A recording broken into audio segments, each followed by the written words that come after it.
Remember me? You said I'd never be back. Well, guess who's back? Wedgie Burger's back open. Health violations no longer a problem. They tried to shut me down. They couldn't take me out. They wanted me to shut up. You can't stop the wedge. Wedgie Burger, come down, get some potato wedges. Bring the kids want the Wedgeinator. Mama eats for free, okay? It's 5 delicious vegan patties between 2 homemade buns.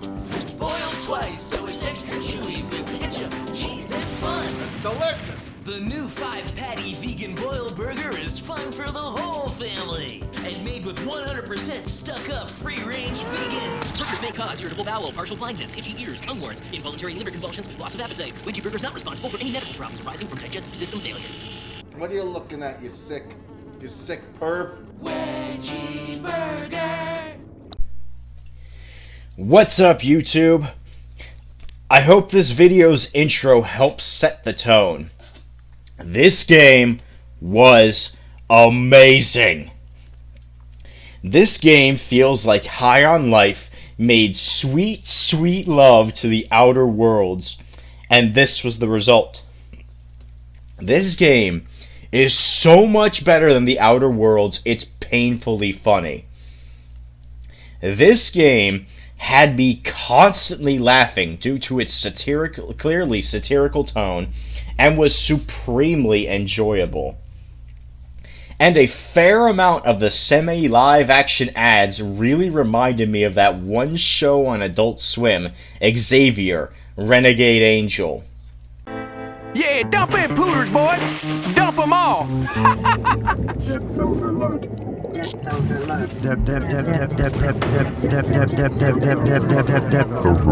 If the computer virus is infecting people, then I need to get a human virus to infecticide the computer. Welcome to the U.S. Army. How can I help you? I need some of that disease you guys invented. Crack? The other one. AIDS. That's the spice. You'll need to fill out an HC248 requisition form. I don't have time for that. I shouldn't do this, but here. Someone left this in the lost and found. Frittata. Yeah. Anyone else remember that crazy show? So let's get into it and see how easy or hard this platinum was. Full game spoilers ahead, obviously. Our story begins with us, a possibly lone space explorer, getting launched to a planet to see what resources we can find, if any, to bring back to Earth. We get a brief breakdown of the fact that our ship is damaged and out of fuel, so if we want to go home, then we have to explore the planet to repair the ship and refill the gas tank. Let's hope there's a gas station and a convenience store around here. We get a quick exam done by the computer. And I didn't realize this until later, but the question asked is actually the character select. I picked the dog because I thought it would be funny. But because I picked the dog, my character was now a dog. Every time I ran, the dog would pant when low on stamina. Damage makes the dog whine. Picking up goodies makes the dog bark. This is clearly the best and most superior option, and I regret nothing. Once we teleport out of the ship, the first trophy, Colonizer, pops. We get introduced to scanning, taking a note out of the Metroid Prime playbook, and can start exploring. Right now, all we can do is smack shit and kick things. So we find our first enemy, the puffer bird. There are multiple varieties of these animals. Most are harmless, and they are a good source of carbon, one of 3 materials we need to collect. They are also very juicy, as if we smack them hard enough, they explode in slime, netting us "he slimed me" as a trophy. One of them also launched me, and when I murdered the bird for this transgression, I got the trophy flipping the bird. I continue on, unlocking our energy blaster, our main weapon for this run, and getting exposed to the hallucinogenic spores from the trees that we can smack for silicone. Upgrade material number 2. We meet some new types of creatures, like the alpha puffer bird, which explodes upon extinction, and the annoying flying squid enemies, the jellywoffs. I ended up dying, getting another trophy for coming back in our cloned body. I took the time to play a video from the PC as well, netting the trophy Phone Home. Then, I went back to where my body was and got my loot back, getting the trophy Return to Sender. After some more exploring, scanning, getting new usable items, I find the first alien teleporter, getting the trophy I Feel the Same, I think. After some more exploring, getting some more items, and looking for things to get upgrades to weapons and movements, I find the first fuel pod. There are 10 of these in the game, but only 5 are needed to leave the planet. This also nets the trophy I Want to Go Home. Eventually. Then, after getting our grapple beam, another trophy can be earned thanks to the grapple barnacles and grapple seeds. Your friendly neighborhood ... is for executing 10 grapples without touching the ground. I also hope you've been scanning and smacking everything, as scans are necessary for trophies and upgrades, and smacking is necessary for a trophy. During the course of the game, in order to unlock better upgrades, you will need to complete sets of science experiments. Once you complete the first set, the trophy for science will pop, and the next tier of upgrades will unlock.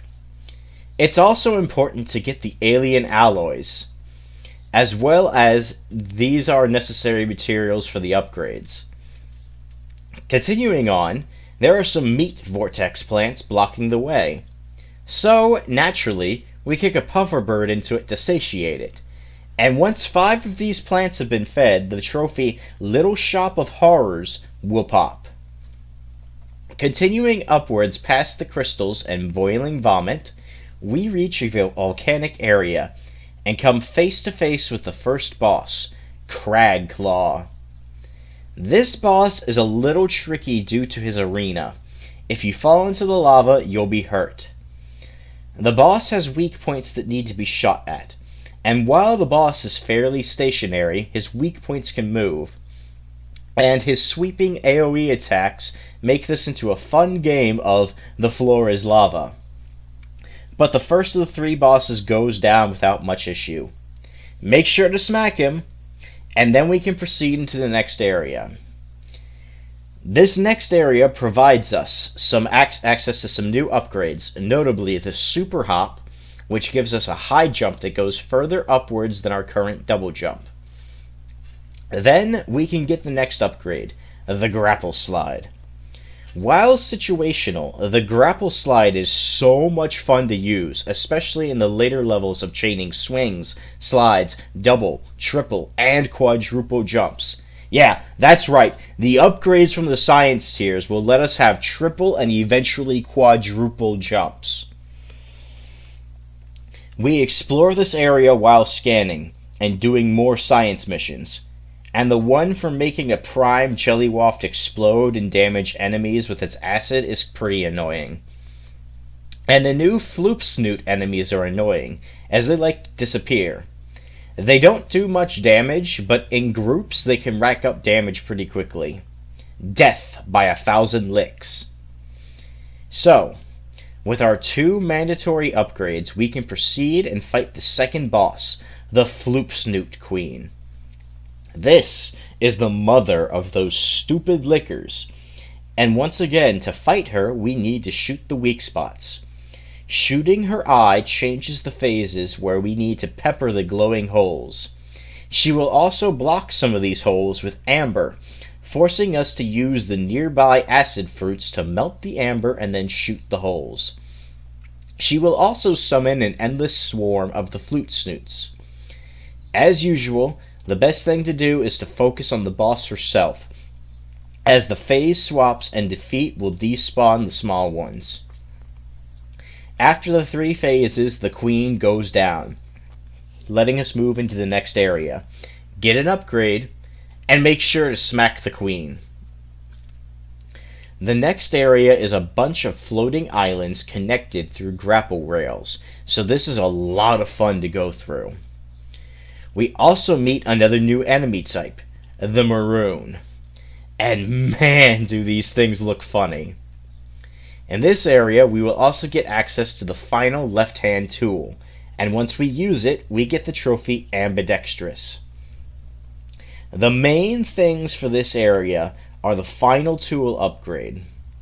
I forgot to mention, throughout the game we need to use fruits to do things, as bombs, acid, and electricity, but we can't carry these for more than a few seconds until we get the upgrades. While beating the first 2 bosses nets us the upgrade materials for the bombs and acids, the electric upgrade is found through a mini-challenge instead. However, in order to get the true ending, this is also the last mandatory upgrade. The mandatory upgrades are the gun, the double jump, the high jump, the grapple beam, the grapple slide, and finally the electric glove to handle the fruit to activate some doors. And I'm not even sure if the double jump is mandatory, but it helps way too much. During this time, I started to get some of the endgame unlockable trophies. There's It's Not in the Game, for collecting every video ad on the computer, and watching them to remove the new marker. Then, I got Cannibals, for throwing bait onto creatures to make others attack themselves. Turdball Wizard, for jumping consecutively on 5 different springy egg sacs, as yes, they are an ethically iffy bounce castle. Going back to the second area to let one of the skipperfish crap on us for the trophy, Stop crapping on me, Jesse. Then, dying so that I can scan my own corpse for the trophy, It's me, but not me, but still me. Next up is kicking a cumulative amount of 25 pufferbirds and 25 maroons for the trophy Scott Norwood in the Hizzy. Love how the trophy description agrees with me, saying, "It's okay, I don't know who Scott Norwood is either." Doing some more cleanup, I managed to get half of all of the alien alloys on the planet, netting Build It Up. And of course, I found a good spot to get the trophy Pinball Wizard for nailing 5 enemies with a single charge shot, because aiming is for chumps. Now, I then decided that it was time to move on to the final area and the final boss. Thanks to completing the 2 challenges in the floating island area, power was restored to the central spire and entry is now permitted. Entering this area gets open sesame. Making our way down this spire, dealing with the enemies and the globules, making sure to scan the suspicious hole that looks like an anus and is leaking brown stuff, dealing with the enemy waves, going down deep, we come face to face with the final boss. We are now face to face with the abomination named Teratomo. This boss has a ton of weak spots to nail, and the boss loves making this arena impossible to navigate. I hope you've been gobbling down the orange goo to get more health, 'cause damn! The hardness of this fight comes from the fact that the platforms closer to the boss will submerge into the acid periodically, and the lava spewing makes the outer areas not inhabitable. There are health refill plants, so use them when you can to keep your health topped off. After the third phase, we can finally yank the planetary seed from Teratomo's jaws, netting us a trophy. Oh shit, we just got eaten. I guess that's the good ending since it cuts to credits. And then the game goes, lol, JK. Our CPU assistant lost a bet, we're alive and have gotten the planetary seed and another trophy. Now it's time for the real cleanup, getting all the upgrades, alloys, orange goop, scans, and anything else we might have missed. Make sure to smack Teratomo too. So, I go kick 10 pufferbirds in 45 seconds. This is easiest in the area just before the Cragclaw boss fight. Then heading back to the third area to whack some gophers. There's a fuel cell guarded by about a dozen of the Schnozzos, the gopher enemies that have a serious deadly ranged attack. This area is great, just make sure you have a supercharged shot prepared and nail them. When 5 die, Au revoir gopher will pop. Then, in this same area, I got shocking for stunning 5 creatures at once with the shock fruits. This can be a bit annoying, but isn't that bad. Then, after some hours of combing, all of the orange goops are consumed. Goo on the surface of the planet. You got every last bit. Even though your body is now 95% tumor, I've got to say. And shortly after, by purchasing all the upgrades, I have become the $600 man, or in this case, dog. Then I had to scan the last few things I was missing and got Zoologist for scanning all the creatures. Unlike in Metroid Prime, there are no missable scans. Even the boss's corpses don't despawn, letting you scan them posthumously. Then, when I scanned the last creature I was missing, and also smacked him, I got I Come in Peace for smacking every creature at least once. Then I got Botanist for scanning all of the flora. Combing through with help from the scanner upgrades, I found all of the alien logs and corrupted video files, along with all 10 fuel cells to head back home.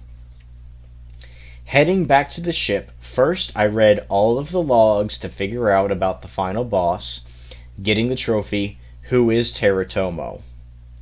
Then I watched the fully decrypted video that explains about the tower and the planetary seed, getting the trophy. The answer is 42.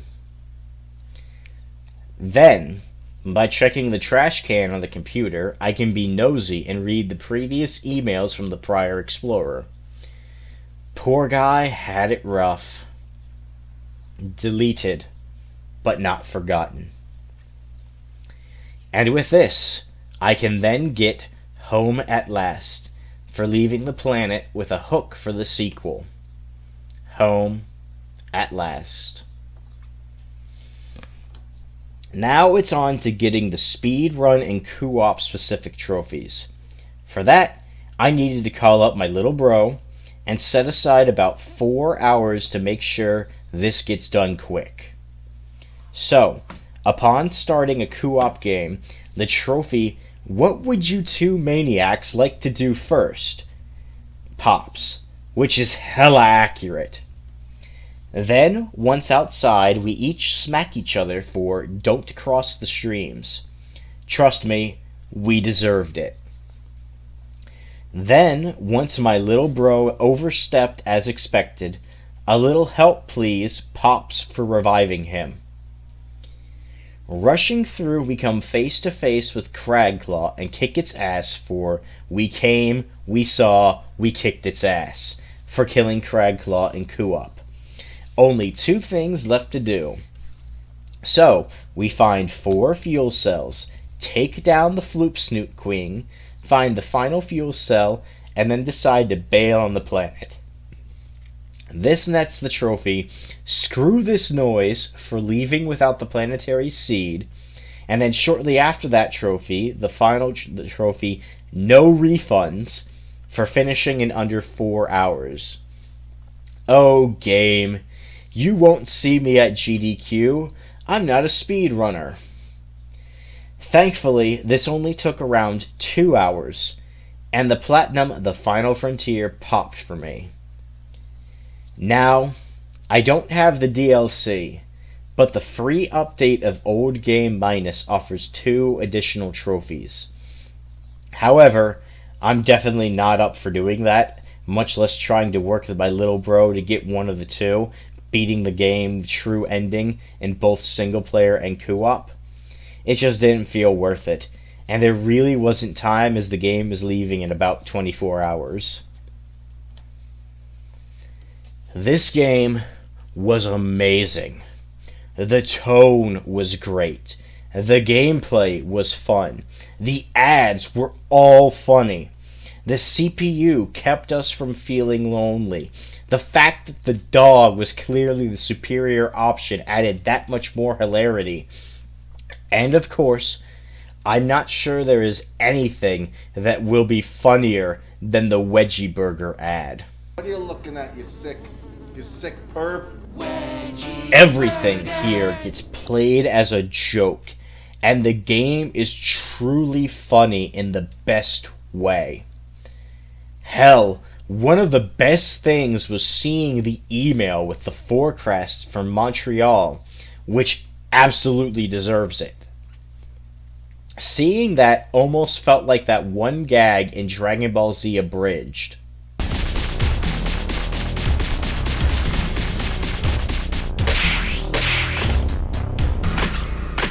Alright. So South City is to the north, North City is to the west, and East City is also to the north. Where the f*** am I? The game offers co-op, which could only be better if it allowed local split screen.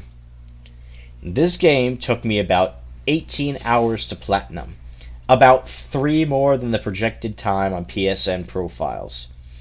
The game was a challenge for some of the platforming or timing, but it isn't truly difficult. This game is absolutely a masterpiece. It runs well. I had no glitches. Co-op was great. Gameplay was done incredibly well. And the simplicity lets it soar with the player choice and upgrades and freedom. And the humor and production value was absolutely high. I look forward to someday being able to play the sequel. Beyond the lack of local multiplayer, the game is perfect. Getting the platinum is about a 3 1/3 out of 10, as the speed run feels stressful, but apparently is absolutely easily doable, seeing as how it only took us a little over 2 hours when 4 are given. As for the patented Dan the Platinum Man ranking, the game is easily a 98 out of 100. The only reason it's 2 points down is the inclusion of multiplayer but not having a local option. I cannot recommend this game enough. I hope I get the sequel soon or it gets added to PS Plus soon. This game was just that good and well done.